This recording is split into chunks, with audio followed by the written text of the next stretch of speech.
Matt commented on a reel I posted in early July. He told us about something he watched happen in his own ward. A missionary standing at the pulpit in fast and testimony meeting, telling the congregation that the Book of Mormon may or may not be historically true.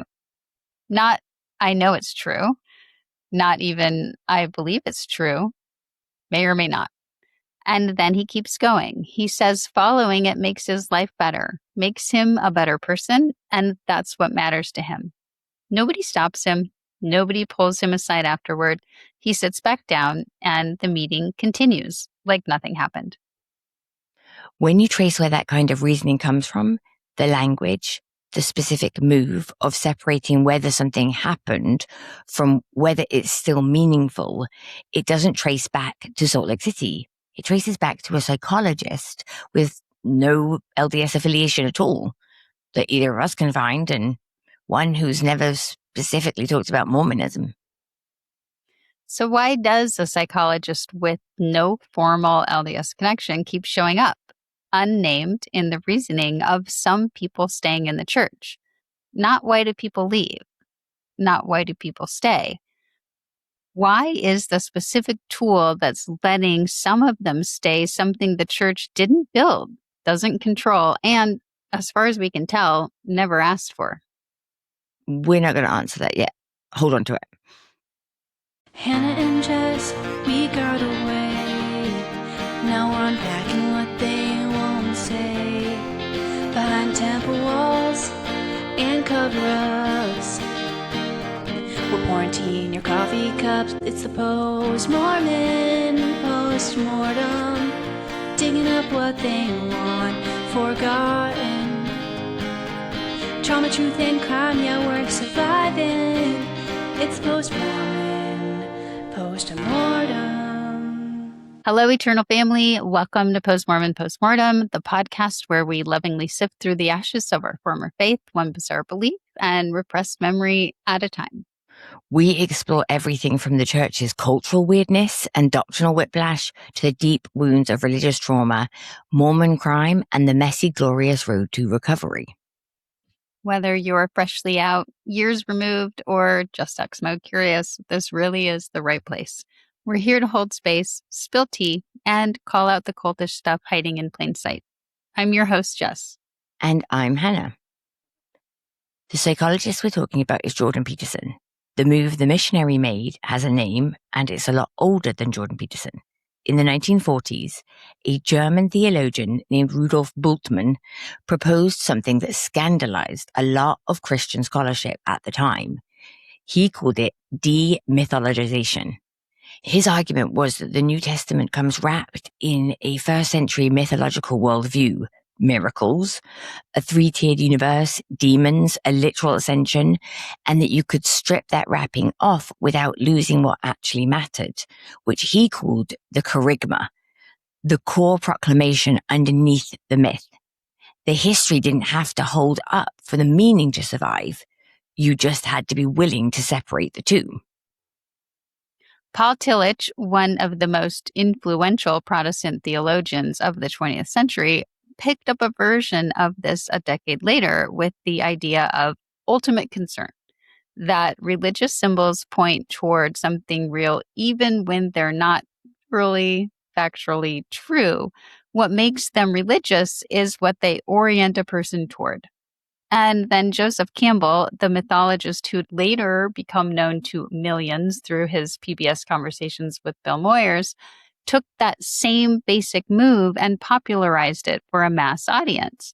The idea that myth's job was to carry psychological and spiritual truth, and every culture's myths were basically doing the same underlying work regardless of whether the specific events happened. That's the chain. Bultmann to Tillich to Campbell. So 3 generations of people making essentially the same argument in different vocabularies, which is that the myth can be true even when the history isn't. Not everyone who runs that exact reasoning ends up at stay.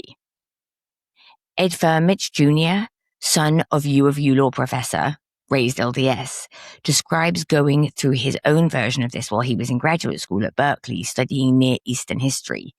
He was doing the same work. Is myth still meaningful once you separated it from history? And for him, the answer came out the other direction. Once the supernatural claims stopped being literally true for him, they didn't survive being set next to the wider sweep of Christian theology he was now studying seriously. He left, not officially, he's still on the books as a member, but functionally, yes. The same reasoning doesn't determine the outcome. The same demythologizing move that lets the missionary stay is the move that walked Firmage right out the door. So whatever's happening with Jordan Peterson's version of it is about how his specific version gets delivered and to whom.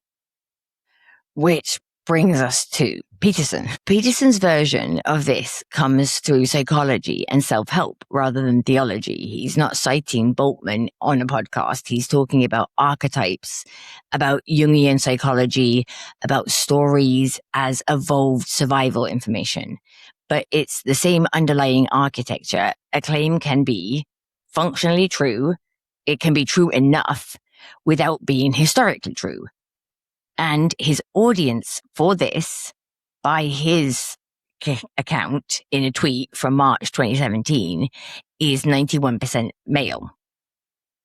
I'm surprised he has 9% female. Right. I think that number, my hunch is actually it's grown, because this was almost 10 years ago. Well, actually, when he first came on the scene, I have a family member, and they used to listen to him as a couple. Like they both were into him. They thought, okay. And actually, I was going to ask you what your sort of relationship or history with him is. Like, what did you think? I mean, when he was first making the rounds, and I read one of his books. I can't even remember the name of the book. It was like 10 something. I don't remember. And I just remember being unimpressed. Yeah. Frankly, like this is pretty formulaic. I could have written this myself. Well, and also I never really agreed with what he was claiming because, I just remember his claim about what lobsters have a hierarchy or something, therefore humans should too. And it was like, we're not lobsters. Stop right there. Right. End of discussion. We don't have anywhere that we're agreeing. Yeah. Yeah. That was like one of his ideas that became big in the zeitgeist, if I remember correctly. I don't remember that at all, but I do remember. Yeah, lobster. I do remember there's this moment in Peterson's 2017 conversation with Sam Harris, the What is True episode of Harris's podcast, where you can hear this thinking collapse, in real time. So Harris keeps pushing Peterson on whether something can be true independent of its consequences. And Peterson keeps pulling the conversation back toward whether an idea is fit, whether it works, whether it helps someone survive and function. Like truth gets folded into fitness. And Harris never accepts it, and neither do we necessarily. But that collapse, truth as whatever helps you function, is exactly what the missionary did at the pulpit, whether he's ever heard of Jordan Peterson or not. There's a 70-year lineage of serious people arguing that meaning can survive without history, running all the way from a German seminary to a University of Toronto psychology lecture hall. Peterson didn't invent it. He happened to be standing at the end of it. Quick pause. If you haven't yet, hit subscribe so the next Post-Mormon Postmortem episode shows up in your feed. And if you've got 30 seconds, a rating helps us move the needle so much more than people think. It's how most people find us outside of our current audience. Thank you.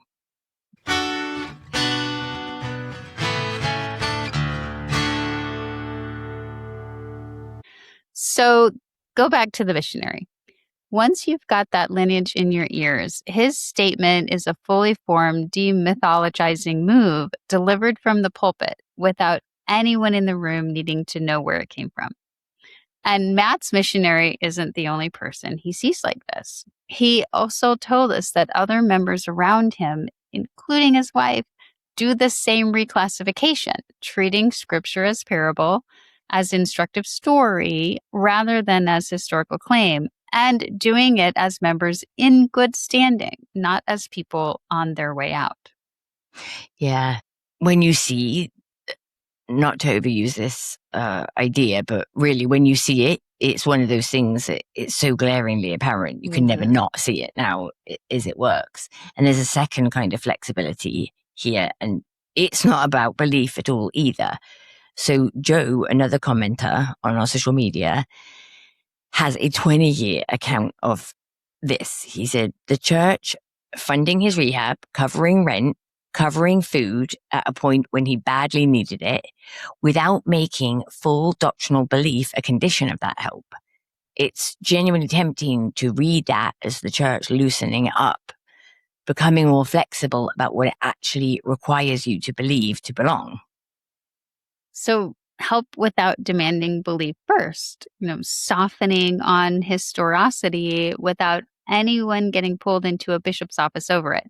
Right here, it sounds like an institution getting more humane. What the softening is actually made of and where its edges are is a different question.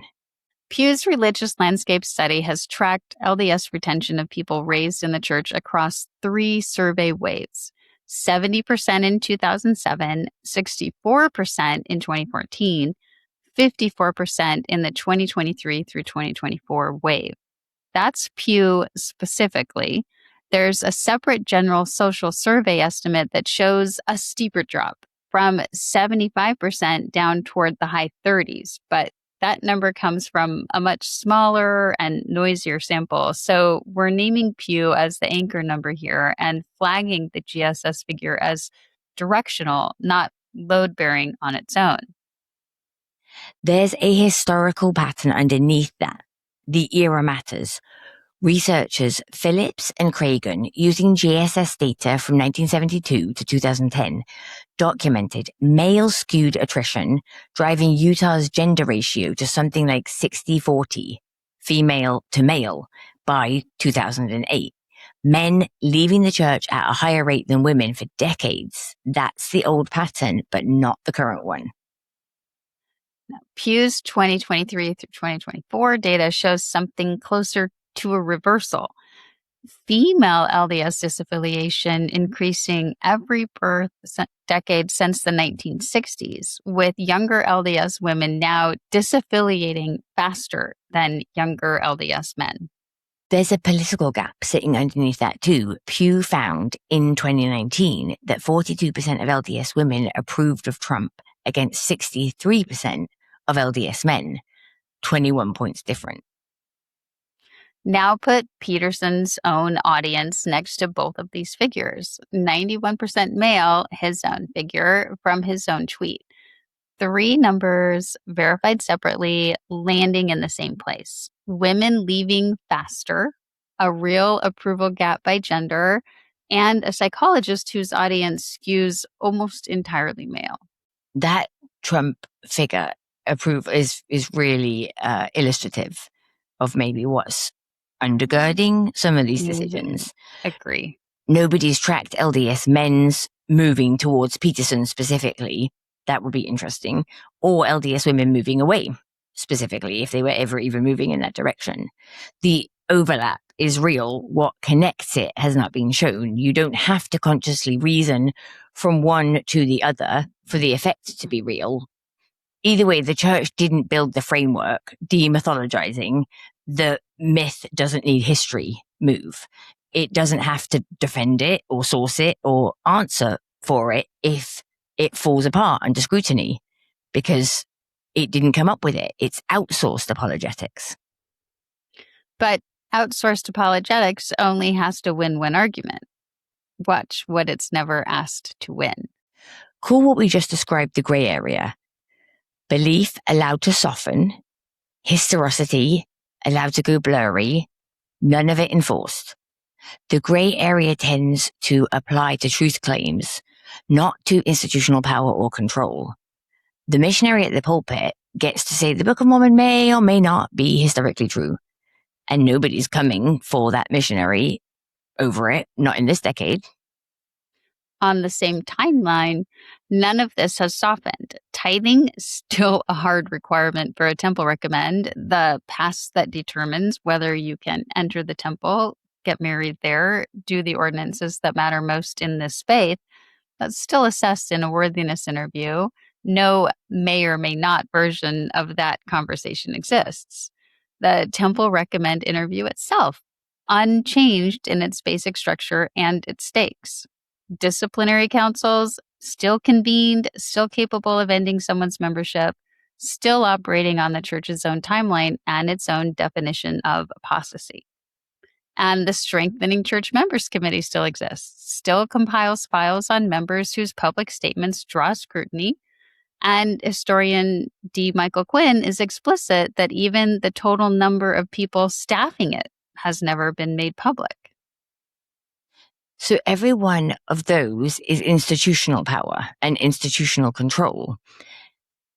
So from our point of view, what's gotten softer has been confined to one category that costs the institution nothing to loosen, which is what you're allowed to privately believe about whether the history actually happened or not. If the softening doesn't touch power or money, what does it actually cost the institution to let people believe whatever gets them to stay? If you want the full list of everything we're about to cite, sources, links, all of it, that goes up on Patreon after this airs. And if a one-time thing is more your speed, Buy Me a Coffee works too. Either one helps keep the lights on. And is so gratefully appreciated. Okay, let's get specific about what it does cost the church.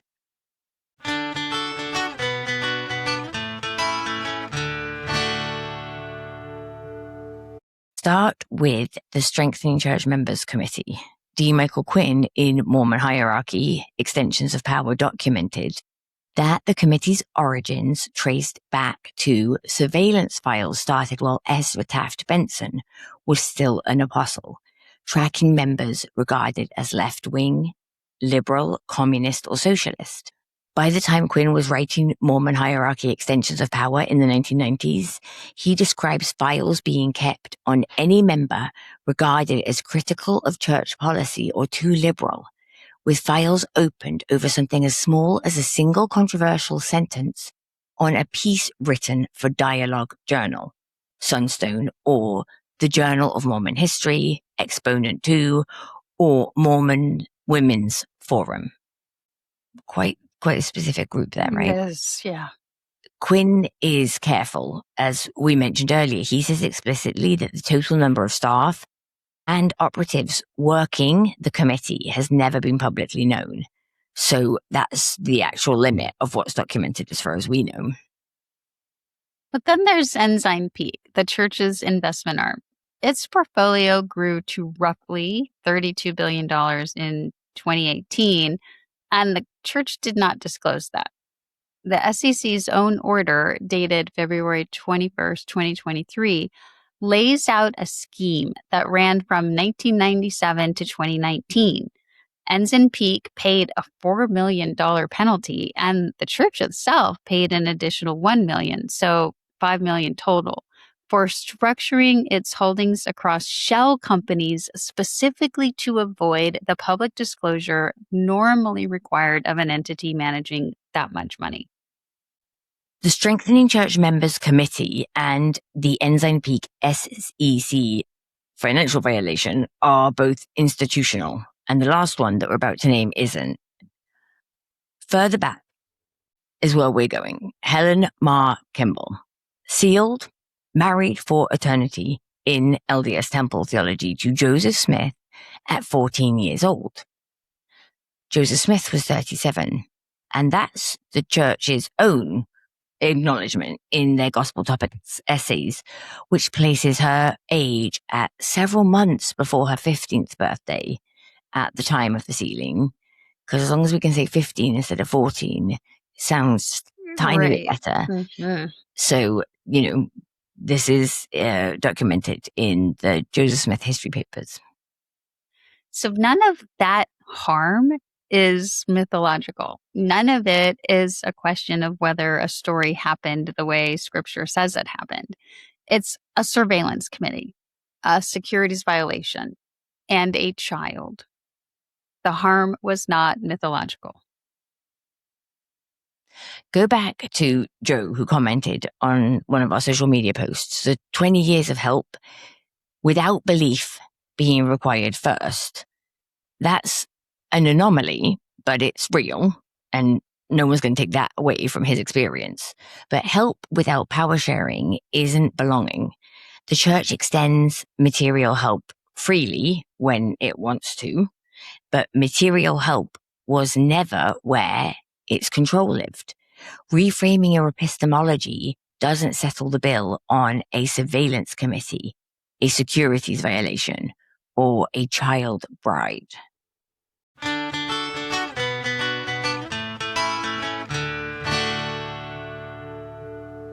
So why does this psychologist with no formal LDS connection keep showing up in people's testimonies and reasons for people staying in the church? Well, because the church can't make the argument Peterson makes, not credibly. If a general authority stood at a pulpit and said, the Book of Mormon may or may not be historically true, but you should stay anyway, well, that's a collapse of the truth claim the entire institution is built on. The church needs the myth to at least remain plausible as history on the record, even while it benefits enormously from members quietly deciding all on their own that it doesn't have to be. Yeah, and Peterson doesn't have to do anything for his work to do work for the church. He's not doing anything for the church. He doesn't have to, because that's what makes it work. He's never spoken about Mormonism specifically. The idea has escaped him entirely and is doing retention work on its own, traveling through podcasts, through self-help language, through a missionary who's probably never read Bultmann and might not have ever even heard Jordan Peterson's name, landing at a pulpit in fast and testimony meeting fully intact. And I want to know what the people in the congregation were thinking as his returned missionary bore his testimony, not of the historicity of the Book of Mormon, as you said, Jess, not that I know it's true, but it may or may not be true, but that's not what my testimony hinges on. You know, Yeah. that's not what's going to keep me here or not. And he just got back from a mission. I wonder how many were nodding along saying, yeah. Or if some, like Matt were like, whoa, dude, did you just recognize what you just did there? I don't know. I'm curious about that too. Totally depends where they are in their journey, right? Yeah. I've definitely had people say to me, well, whether the church is true or not, it's a good way to live, which is highly debatable. So, agreed. Yeah. But it is amazing though that Peterson's, argument is really one of the most effective retention tools that the church has right now. And he's never been a member, has never been asked to pay tithing, never been asked to conform to any of their other structures. I wonder if the church views him as a retention tool, whether staying makes sense or whether leaving makes sense, whether the demythologized version of belief is something you can live inside honestly is only the individual persons to answer. The tool that many people are using is Peterson's argument that a claim can be functionally true even when it's not historically true. Everything you just heard is us laying that out, where it came from and where it's never been asked to touch. Reeves's research on institutional failure to address men's concerns, the vacuum other figures step into with validation instead of resolution, describes the shape of the audience Peterson is speaking to. That's the audience the tool found. And when we say the tool, we don't mean it literally, just figuratively, Jordan Peterson. Not because anyone aimed it there. And that's all we have for you today. Thank you for listening. We sure appreciate you being here. We do. As always, before we go, we want to thank Hannah W. for the incredible vocals on our theme song. Dr. Dave for the solo guitar, Mick for making our theme song sound professional, and Pete for editing. If you want to support the show, leaving a review is genuinely one of the most helpful things you can do. It helps new listeners find us. We will see you next time, and just before we go, as always, I'm sorry for what I said when I was Mormon. Same. I'm sorry for what I said when I was Mormon too.